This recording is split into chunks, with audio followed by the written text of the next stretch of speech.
when you start numbering these things, like if you just nail the first one, you've kind of got your bases covered because the rest will unfold.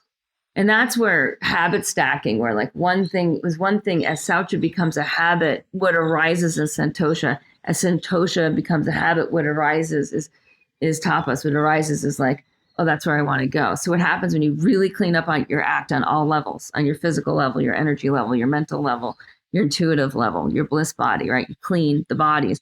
What happens is contentment that naturally arises. What happens when you're clean and content on all levels is you can see where you want to go. And then because there's nothing blocking you, there's no more resistance left. You actually go there. You go, right? And then what happens out of that is you get even better at self-study. Svadhyaya naturally arises. Sva is self. Dhya is to learn something from yourself, like learn from your experience and implement the changes. Don't learn and then do the same damn thing again. No, learn, evolve. That's Svadhyaya.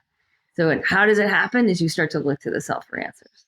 And this skyrockets the intuitive body, which skyrockets velocity of relationship, which we may not talk about too much in this talk. Okay, so once you're looking to the self for answers, what happens is you awaken to the self's answers come from seemingly within and without. There seems to be these universal intelligence that seems to come into focus through one's actions. And that process, again, less resistance. It's seamless. There's nothing getting in the way, right? There's nothing getting in the way. Why? Because we've studied the self and we've realized what parts of the self are functional down to the habit and personality level, micro habit and micro personality level. And we've basically purified. It's another translation of Saucha. Because our awareness is higher in self-study, we've purified the rest of the resistance. And what happens is now we have total access to universal intelligence, and lucky for us, because the energy body's clear, universal energy. And that's a whole different ballgame, peak performers.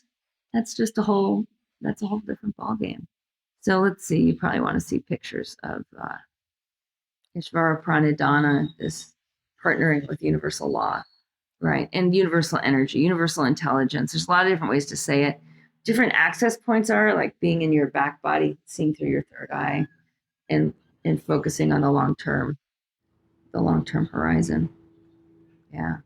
What happens with chronic systemic inflammation, especially at the level of mind where you have overwhelm, where you're just in stress, you're in distress, not eustress.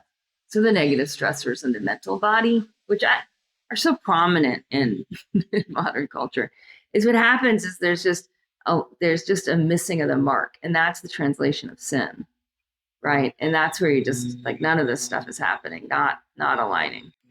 Yeah. So that's it. Those are the rules for peak performers. I'm Kate Stillman, yoga healer. And yeah, if you haven't done the peak performance quiz, you should. If you haven't talked to one of our peak performance coaches or one of our coaches at Yoga Healer, which helps direct people into the right experience first for them with us, you should do that.